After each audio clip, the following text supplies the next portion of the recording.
اما بعد فاعوذ باللہ من الشیطان الرجیم بسم اللہ الرحمن الرحیم۔ میرے معزز سامعین و ناظرین، السلام علیکم ورحمۃ اللہ وبرکاتہ۔ مسلسل درس قرآن آپ سماعت فرما رہے ہیں۔ گزشتہ آیت میں آپ نے سماعت فرمایا کہ اللہ تعالیٰ نے فرمایا کہ ہر ایک کے لیے ہم نے ایک سمت مقرر فرما دی ہے۔ خانہ کعبہ بیت اللہ، اللہ تعالیٰ نے اس کی طرف منہ کر کے نماز پڑھنا اس کا حکم فرما دیا ہے۔ اب جو اس کی طرف منہ نہیں کرتا اور بیت المقدس کی طرف منہ کرتا ہے تو وہ سیدھے راستے پر نہیں ہے۔ اللہ تعالیٰ نے طے فرما دیا اور ایمان والوں کو، صحابہ کرام کو فرما دیا کہ اب جو لوگ خانہ کعبہ پر اعتراض کرتے ہیں یا بحث کرتے ہیں، ان سے بحث کرنے کی ضرورت نہیں ہے، اپنا وقت ضائع کرنے کی ضرورت نہیں ہے، تمہیں اور بھی بہت مقصد والے کام کرنے ہیں۔ چنانچہ اللہ فرماتا ہے فاستبقوا الخیرات، کہ نیکیوں میں آگے بڑھو، بڑھنا ہے تو نیکیوں میں آگے بڑھنا ہے، اور فضول کی بحث کر کے اپنا وقت ضائع نہ کرو، مقابلہ کرو، نیکیوں میں مقابلہ کرو۔ پھر اللہ تعالیٰ نے فرمایا آج تم دنیا میں جھگڑ رہے ہو چھوٹی چھوٹی باتوں پر، کل قیامت کے دن تم سب کو اللہ تعالیٰ کے سامنے اللہ تعالیٰ اکٹھا فرما لے گا، تم سب اللہ تعالیٰ کی بارگاہ میں موجود ہوگے اور سب اس وقت اللہ تعالیٰ کے تخت کے سامنے موجود ہوگے۔ وہاں سب کی سمت ایک ہی ہوگی، سب کی نظر اللہ پر ہوگی۔ یہ تمہاری بنائی ہوئی من گھڑت باتیں ہیں، تمہارے نفس کی خواہشیں ہیں، جو تم یہ باتیں کرتے ہو کہ بیت المقدس سے خانہ کعبہ کی طرف ایمان والے کیوں آ گئے، تم آپس میں ان کو لڑوانا اور چاہتے ہو کہ ان میں آپس کے اندر جھگڑا ہو جائے، تم فساد کے پرانے عادی ہو، تم فساد مچانا چاہتے ہو۔ اللہ تعالیٰ نے اس لیے ان لوگوں سے بحث کا منع فرما دیا کہ تم اب یہ ان بحث میں پڑھ کر اپنا وقت ضائع نہ کرو، تمہیں اور بھی بہت سے کام کرنے ہیں، تم مقابلہ کرنا ہے تو نیکیوں میں مقابلہ کرنا ہے۔ آج جو آیہ مبارکہ ہے اللہ تعالیٰ اس میں ارشاد فرماتا ہے وَمِنْ حَيْثُ خَرَجْتَ فَوَلِّ وَجْهَكَ شَطْرَ الْمَسْجِدِ الْحَرَامِ۔ اللہ تعالیٰ نے ان دو رکوع کے اندر تقریباً 3 مرتبہ اللہ تعالیٰ نے حکم دیا ہے خانہ کعبہ کی طرف منہ کرنے کا۔ بظاہر یہ لگتا ہے کہ ایک حکم بار بار دیا جا رہا ہے، لیکن ایسی بات نہیں ہے۔ ہر حکم کے لیے علیحدہ سے ایک علت موجود ہے جس کی وجہ سے یہ حکم دیا جا رہا ہے۔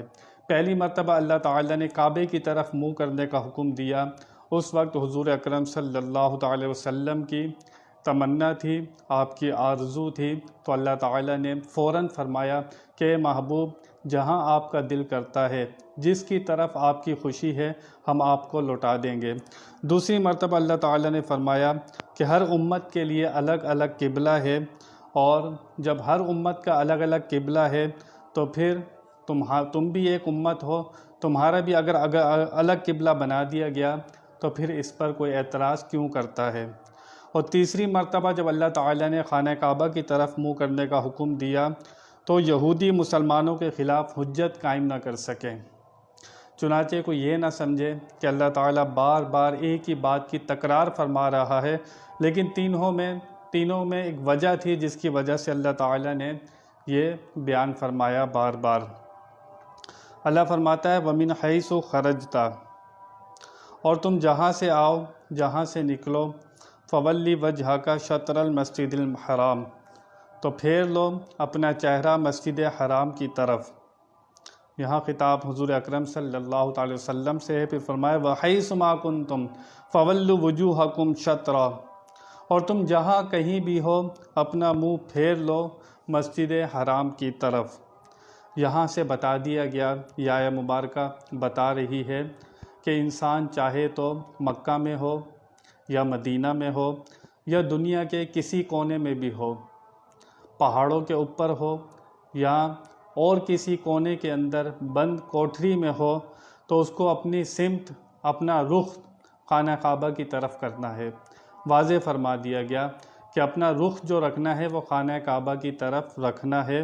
اس آیہ مبارکہ سے یہ فرضیت ثابت کی جا رہی ہے کہ اگر کوئی بلا وجہ خانہ کعبہ کی طرف منہ کر کے نماز ادا نہیں کرتا تو اس کی نماز ادا نہیں ہوگی، اور قیامت تک کے لیے یہ خانہ کعبہ کی سمت تمہارے لیے مقرر فرما دی ہے۔ لِأَلَّا يَكُونَ لِلنَّاسِ عَلَيْكُمْ حُجَّةٌ، اس لیے کہ لوگوں کے لیے ہو جائے تمہارے لیے حجت، یعنی کہ لوگ اعتراض کرتے تھے، مشرکین عرب یہ کہتے تھے کہ خود کو یہ بنی اسماعیل کہتے ہیں، حضرت اسماعیل علیہ السلام کی اولاد کہتے ہیں، لیکن یہ بیت المقدس کی طرف منہ کر کے نماز پڑھتے ہیں، انہیں تو چاہیے کہ خانہ کعبہ کی طرف منہ کر کے نماز پڑھیں۔ مشرکین یہ اعتراض کرتے تھے، یہودی یہ اعتراض کرتے تھے کہ ہمارے دین کی تو مخالفت کرتے ہیں ایمان والے، لیکن قبلہ ہمارے ہی بیت المقدس کو بنایا ہوا ہے، اور عیسائی بھی اسی طرح اعتراض کیا کرتے تھے۔ تو اللہ تعالیٰ فرما رہا ہے کہ لوگوں کے لیے حجت قائم ہو جائے، لوگ تم پر اعتراض نہ کر سکیں، کوئی بات نہ کر سکیں۔ اللہ تعالیٰ نے اس لیے خانہ کعبہ کو تمہارے لیے خانہ کعبہ بنا دیا تاکہ لوگوں کے منہ بند ہو جائیں۔ لیکن اللہ فرماتا ہے إِلَّا الَّذِينَ ظَلَمُوا مِنْهُمْ، مگر جو ان میں ناانصافی کریں۔ اللہ تعالیٰ نے واضح فرما دیا کہ ایسا نہیں ہوگا کہ ہم نے خانہ کعبہ کو تمہارے لیے قبلہ بنا دیا ہے، اب تم پر کوئی بات نہیں کرے گا، ایسا نہیں ہوگا۔ یہ لوگ لازمی تمہیں طعنے بھی دیں گے، باتیں بھی کریں گے، اور انبیاء علیہ السلام نے سب سے زیادہ لوگوں کی باتیں سنی، لوگوں کے طعنے سنے۔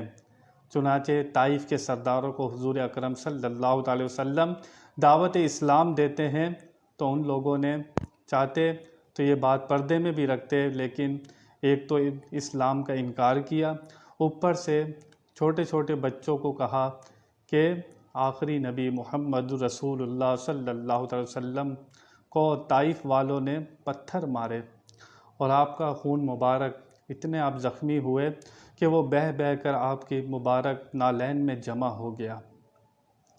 حضور اکرم صلی اللہ علیہ وسلم فرماتے ہیں کہ دین کی راہ میں جتنی تکالیف میں نے اٹھائی ہیں، جتنی مشقتیں مصیبتیں میں نے اٹھائی ہیں، کسی انبیاء کو اتنا آزمایا نہیں گیا جتنی میں نے مشقتیں اور مصیبتیں اللہ کی راہ میں اٹھائی ہیں۔ اللہ کے محبوب ہو کر، دو جہاں کے مالک ہو کر، آج تو ہمیں پلیٹ میں رکھ کر اسلام مل گیا، لیکن کوئی پوچھے بلال حبشی سے کہ یاسر عمار ابن یاسر سے پوچھے، ان کی اولاد سے پوچھے، ان لوگوں کے اوپر اسلام لانے کی وجہ سے کیسے کیسے ان پر ظلم و ستم ان کے اوپر گرائے جاتے تھے، کیے جاتے تھے، طرح طرح سے ان کو تکلیفیں دی جاتی تھیں، کتنے ان کے اوپر ظلم و ستم ڈالے جاتے تھے۔ لیکن آج ہمارے ساتھ کوئی ایسا معاملہ نہیں ہے، ہمارے دین بہت آسانی سے ہمیں مل گیا، آسانی سے ہم اس کے اوپر عمل کر سکتے ہیں، لیکن انہوں نے تکلیفیں اٹھا کر دین کو قبول کیا تھا، اسلام کو قبول کیا تھا، اس لیے ان کو اس کی قدر بھی بہت زیادہ تھی۔ آج ہمیں بالکل سونے کا نوالا، ہمیں جیسے کھانے کو بچے کو مل جاتا ہے پیدائش کے طور پر ہی، والدین امیر ہوتے ہیں تو بچے کو بھی پیدائش میں ہی سب کچھ مل جاتا ہے، لیکن جس نے اپنی محنت سے سب کچھ کمایا ہو اس کے لیے کتنا مشکل ہوتا ہے کہ پھر وہ کہ اس کو ضائع کیسے کرے، پھر اس کی وہ کتنی قدر کرتا ہے جس نے محنت سے کمایا ہو۔ تو جس نے محنت سے تکلیفیں اٹھا کر مصیبتیں برداشت کر کے اسلام کو قبول کیا ہو، اس کی قدر وہی جانتا ہے جس نے تکلیفوں سے لیا ہو۔ حضور اکرم صلی اللہ تعالی علیہ وسلم، لوگ طرح طرح کی باتیں بھی کرتے ہیں، اللہ قرآن میں فرماتا ہے اے محبوب ان کی باتوں پر آپ صبر کیجئے۔ اللہ تعالیٰ اپنے محبوب کو صبر کی تلقین فرما رہا ہے کہ ان کی باتوں پر صبر کیجئے۔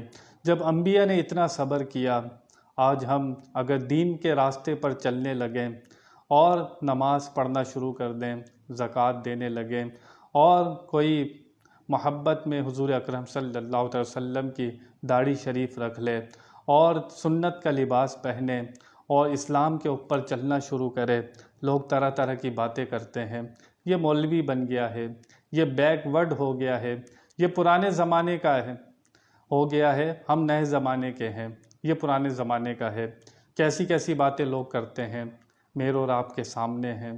لیکن انبیاء کے ساتھ بھی ایسا ہی ہوا۔ اللہ یہی فرما رہا ہے، مگر جنہوں نے ناانصافی کی وہ باتیں کریں گے۔ ایسا نہیں ہوگا تبدیلی کعبے پر تمام خاموش ہو جائیں گے، ایسی بات نہیں ہے۔ اس لیے انسان کو چاہیے کہ وہ سب کی فکر نہ کرے کہ سب مجھ سے راضی رہیں، یہ سب اس سے کبھی بھی راضی نہیں رہیں گے۔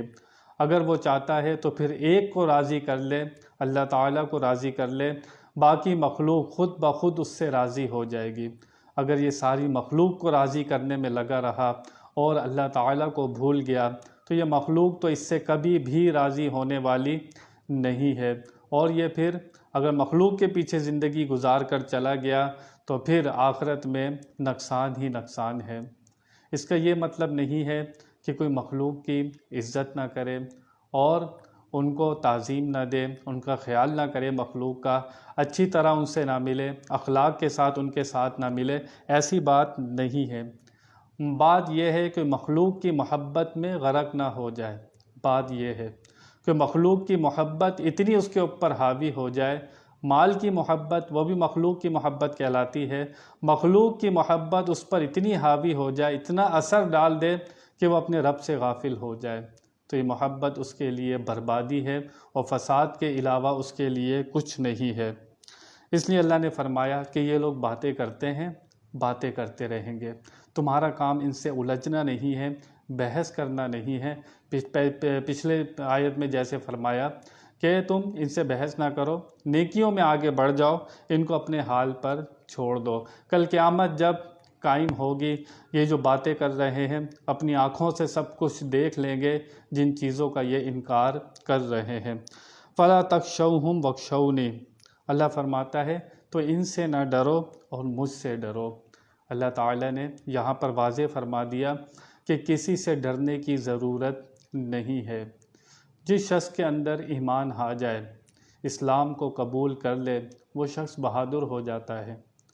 اگر وہ اسلام قبول کر کے بھی بہادر نہیں ہوتا تو اس کا مطلب ہے اس نے اسلام کو صحیح طرح قبول نہیں کیا اور اس کی پہچان اسے نہیں ہوئی، کیونکہ جس شخص کا بھروسہ اللہ تعالیٰ پر ہو جائے، اس کے رسول پر ہو جائے، توکل اللہ اور رسول پر ہو جائے، اور رازق بھی وہ اسی کو جانے، مالک بھی وہ اسی کو جانے، جب ہر خیر و شر وہ اسی کی طرف جانتا ہے تو پھر وہ کسی سے نہیں ڈرتا، وہ اللہ تعالیٰ سے ہی ڈرتا ہے۔ قرآن میں جگہ جگہ فرمایا گیا کہ اللہ تعالیٰ سے ڈرو، اللہ تعالیٰ سے ڈرو۔ اس ڈر کا مقصد کیا ہے؟ اس کا معنی کیا ہے؟ اس کا مفہوم کیا ہے کہ اللہ تعالیٰ سے ڈرا جائے اور کسی چیز سے نہ ڈرا جائے؟ ہم ڈرتے ہیں، سانپ سے بھی ڈرتے ہیں، کوئی موذی جانور ہو اس سے بھی ڈرتے ہیں، تو یہ ڈر کس معنی میں ہے؟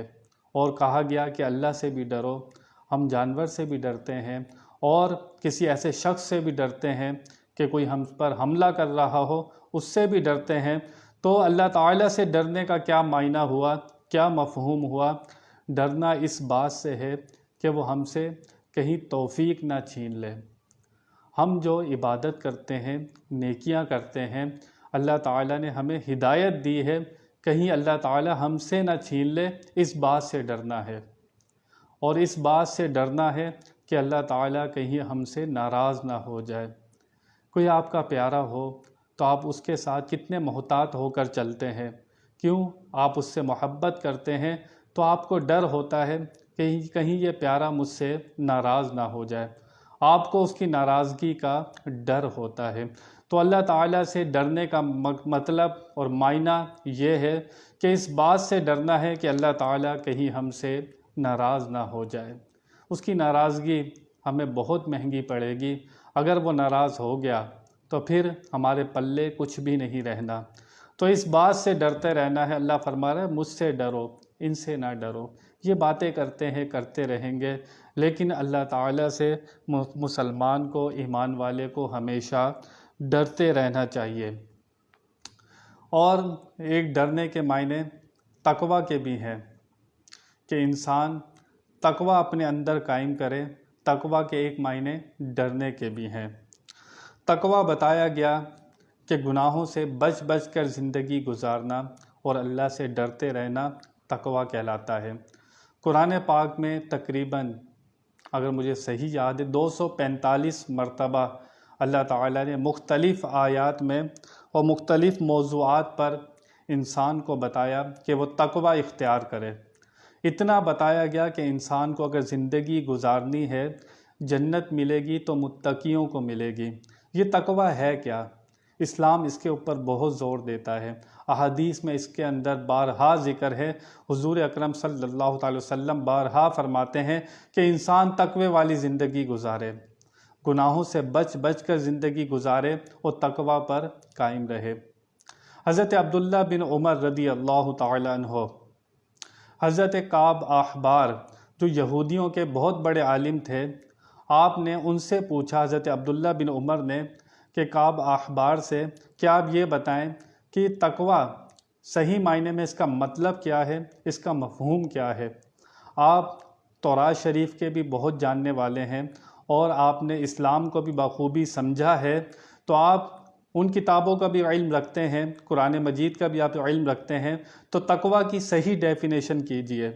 حضرت کعب احبار فرماتے ہیں حضرت عبداللہ بن عمر سے کہ اے عبداللہ بن عمر، تم کبھی ایسی وادی سے گزرے ہو جہاں دونوں طرف جھاڑیاں ہو کانٹے دار، تم پھر وہ بیچ کے اندر رستہ ہو، تم اس رستے پر کیسے گزرو گے؟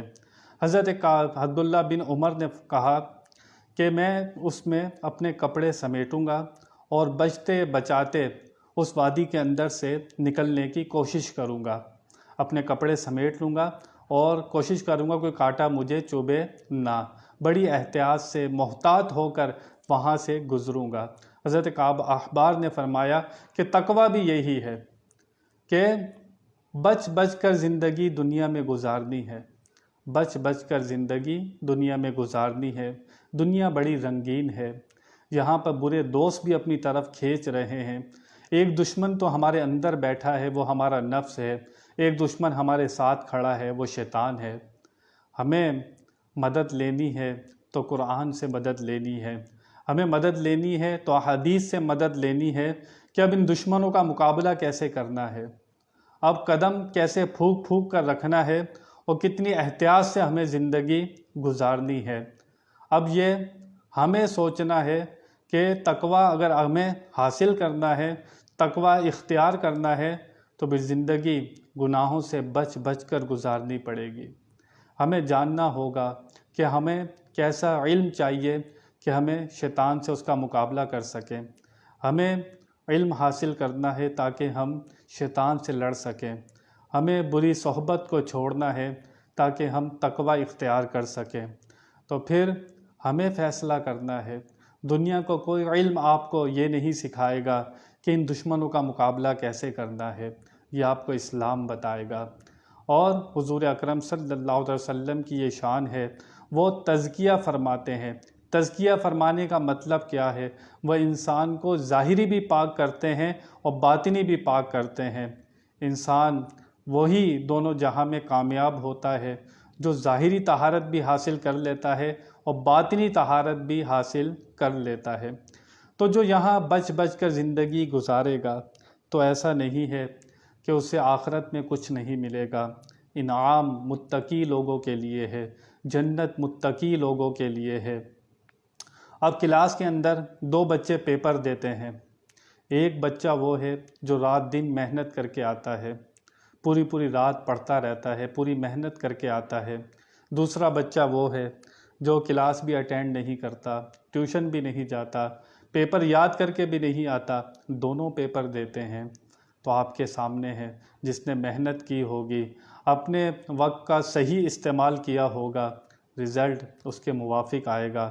جس نے غفلت میں زندگی گزاری ہوگی، اس کا رزلٹ اس کے موافق آئے گا۔ فیصلہ ہمیں کرنا ہے۔ ایسا نہیں ہے دنیا میں ایک بڑی بری زندگی گزار کے جائے، ایک تقوی والی زندگی گزار کے جائے، آخرت کی زندگی دونوں کی ایک جیسی ہو جائے، ایسا نہیں ہوگا۔ لیکن جس نے اللہ تعالیٰ کے لیے گناہوں کو چھوڑا ہوگا، شیطان کے سینے پر لات رکھی ہوگی، دنیا کے برے دوستوں کو چھوڑا ہوگا، اللہ تعالیٰ سے ڈر ڈر کر زندگی گزاری ہوگی، قدم قدم سنبھال کر رکھا ہوگا، تو آخرت میں ایسا نہیں ہے کہ اس کو وہ اجر نہ دیا جائے کہ جس نے اللہ تعالیٰ کے لیے اس نے دنیا میں بری چیزیں چھوڑی تھی، برے دوست چھوڑے تھے، تو کس کے لیے چھوڑے تھے؟ اللہ تعالیٰ کے لیے چھوڑے تھے۔ آج بھی ہم کسی بندے کے لیے کوئی چیز چھوڑ دیں اور اسے کہیں کہ تیرے لیے میں نے سب کو چھوڑ دیا، تو وہ آپ کی بات وہ مانتا ہے، اور آپ کے لیے اس کے دل کے اندر محبت ہوتی ہے کہ یہ میرا کتنا چاہنے والا ہے، اس نے میرے لیے سب کو چھوڑ دیا۔ اللہ سب سے بڑا غیور ہے، اس سے بڑا کوئی غیرت والا نہیں ہے۔ اس کے لیے بندہ جب شیطان کے اوپر لات رکھتا ہے اور اس کی دنیا کو ٹھوکر مار دیتا ہے، دنیا کی رنگینی کو ٹھوکر مار دیتا ہے، تو پھر کون سے دروازے کھلتے ہیں؟ پھر جنت کے دروازے کھلتے ہیں۔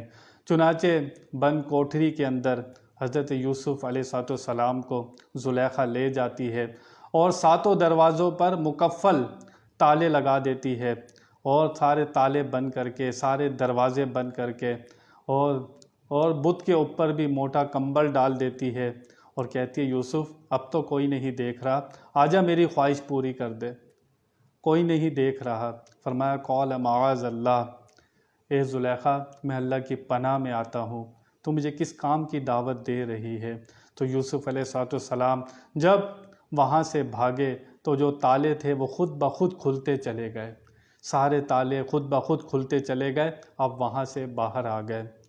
تو جو اللہ تعالیٰ کے لیے اپنے آپ کو پابند بناتا ہے، برائیوں کو چھوڑتا ہے، تقوی والی زندگی گزارتا ہے، پھر ایسا نہیں ہے کہ بری زندگی گزارنے والا اور نافرمانی میں زندگی گزارنے والا اور تقوی میں زندگی گزارنے والا سب برابر ہو جائیں، ایسا نہیں ہوگا۔ اللہ خود فرماتا ہے کہ آنکھ والے اور نابینا برابر نہیں ہو سکتے، جاہل اور عالم برابر نہیں ہو سکتے، دن اور رات برابر نہیں ہو سکتے، تو متقی اور گناہگار کیسے برابر ہو سکتے ہیں؟ قرآن و حدیث کا مطالعہ کیجئے۔ اللہ تعالیٰ یہی چاہتا ہے کہ میرا بندہ متقی بن جائے، یہ دنیا میں جیے تو میرے لیے جیے، یہ دنیا میں مرے تو میرے لیے مرے، اس کا سب جینا مرنا میرے لیے ہو، اس کی ساری محبتیں میرے لیے ہو۔ کبھی سفر کرتے ہوئے جاؤ تو رکشے کے پیچھے لکھا ہوتا ہے صنم بے وفا، اکثر لکھا ہوتا ہے، تو میرے ذہن میں یہی خیال آتا ہے کہ یہ احتجاج کر رہا ہے، تحریری احتجاج کر رہا ہے کہ اس کے صنم نے اس کو دھوکہ دے دیا۔ اگر یہ دل اللہ رسول سے لگاتا اور ان کی محبت میں اپنے آپ کو فنا کر دیتا تو پھر وہاں سے کبھی اس کو بے وفائی نہیں ہوتی۔ اللہ فرماتا ہے کہ کوئی میری طرف ایک بالش بھر آتا ہے، میں پورا ہاتھ اس کی طرف آتا ہوں۔ اس کی رحمت انتظار کرتی ہے کہ بندہ کب میری طرف پلٹے، کب میری طرف پلٹے، کب میری طرف پلٹے، لیکن بندہ اپنی ہی دھن میں مصروف ہے، یہ بھول چکا ہے اسی جہان کو، یہ سب کچھ سمجھ چکا ہے۔ وہ یہی کہتا ہے یہ جہاں مٹھا، آگے کا جہاں کس نے ڈٹھا، یعنی کہ یہی جہان ہم نے دیکھا ہے، آگے کا جہان ہم نے نہیں دیکھا۔ ہم تو ایمان لائے ہیں، ہم تو مسلمان ہیں، ہمارے یقین آخرت پہ کتنا پکا ہونا چاہیے، مجھے اور آپ کو اس پر غور کرنا چاہیے۔ ہم تو قیامت کی گواہی دیتے ہیں، حساب کتاب کی گواہی دیتے ہیں کہ ان سب چیزوں کا ہونا برحق ہے، ہم نے جا کر جواب دینا ہے، کرامن کاتبین ہمارے کندھوں پر بیٹھے ہیں۔ تو وہ شخص بہت خوش قسمت ہے جو متقی اور تقوی والی زندگی گزارتا ہے، بچ بچ کر گناہوں سے زندگی گزارتا ہے۔ یہی اسلام ہے، یہی دین ہے۔ اللہ رسول مسلمان ایمان والے سے یہی چاہتے ہیں کہ وہ متقیوں میں آ جائے، گناہوں سے بیزاری کرے، وہ ان کو طلاق دے دے گناہوں کو، یہی چاہتے ہیں۔ پھر بھی اگر نفس ہے، نفسانی کمزوری کی وجہ سے بندے سے گناہ ہو جائے تو اس پر ڈٹے نہیں، فوراً اللہ تعالیٰ کی طرف پلٹے اور توبہ کرے، اللہ تعالیٰ پھر اسے معاف فرما دیتا ہے۔ بزرگ فرماتے ہیں 100 مرتبہ توبہ کر کے توڑ دی ہے، پھر توبہ کر لو، ابھی توبہ کے دروازے بند نہیں ہوئے۔ تو جب تک توبہ کے دروازے بند نہیں ہوتے، بندے کو چاہیے کہ وہ توبہ کرتا رہے اور اپنے آپ کو اللہ فرماتا ہے مجھ سے ڈرو فلا تخشوہم واخشونی، اور کسی سے نہیں ڈرو۔ تو ہمیں چاہیے کہ ہمیں ڈرنا ہے تو اللہ تعالیٰ سے ڈرنا ہے۔ آگے اللہ فرماتا ہے اس لیے ہم نے اپنی نعمت کو پورا فرما دیا، یعنی قبلہ بنا کر ہم نے اپنی نعمت تم پر پوری کر دی۔ تمہیں ہم نے قرآن پاک بھی دیا، تم میں اپنا رسول بھی بھیجا، اپنا محبوب بھی تمہیں دے دیا، ساری نعمتیں تمہیں دے دی، سر سے لے کے پاؤں تک پورا جسم دیکھو کتنی نعمتیں ہم نے تمہیں دی۔ ہم نے یہ خانہ کعبہ قبلہ ابراہیمی تمہارے لیے قیامت تک کے لیے قبلہ بنا دیا۔ ہم نے تمہارے اوپر اپنی نعمت کو پورا کر دیا۔ چنانچہ اللہ تعالیٰ نے ایمان والوں پر اپنی نعمت کو پورا کر دیا۔ اب اس نعمت کا ہمیں شکر کرنا ہے، اور جو شکر کرتا رہے اللہ تعالیٰ کی نعمتوں کا تو اللہ تعالیٰ اپنی نعمتیں بڑھاتا رہتا ہے۔ جو شخص شکر نہیں کرتا اور ناشکری کرتا ہے پھر اس کا رزق کم کر دیا جاتا ہے، اور جب ناشکری ہوتی ہے تو پھر نعمتیں چھین لی جاتی ہیں۔ اللہ تعالیٰ سے دعا ہے کہ وہ ہمیں تقوی والی زندگی نصیب فرمائے، ہمیں متقی بنائے، گناہوں سے بچ کر زندگی گزارنے کی توفیق عطا فرمائے، اور دونوں جہاں میں ہمیں اپنی پناہ میں رکھے، اور اپنی سچی پکی محبت، اپنے رسول کی محبت ہمیں عطا فرمائے، اور ہمیں دونوں جہاں میں کامیاب فرمائے۔ بیان میں کوئی غلطی ہوئی ہو اللہ کی بارگاہ میں توبہ کرتا ہوں۔ وآخر دعوانا ان الحمد للہ رب العالمین۔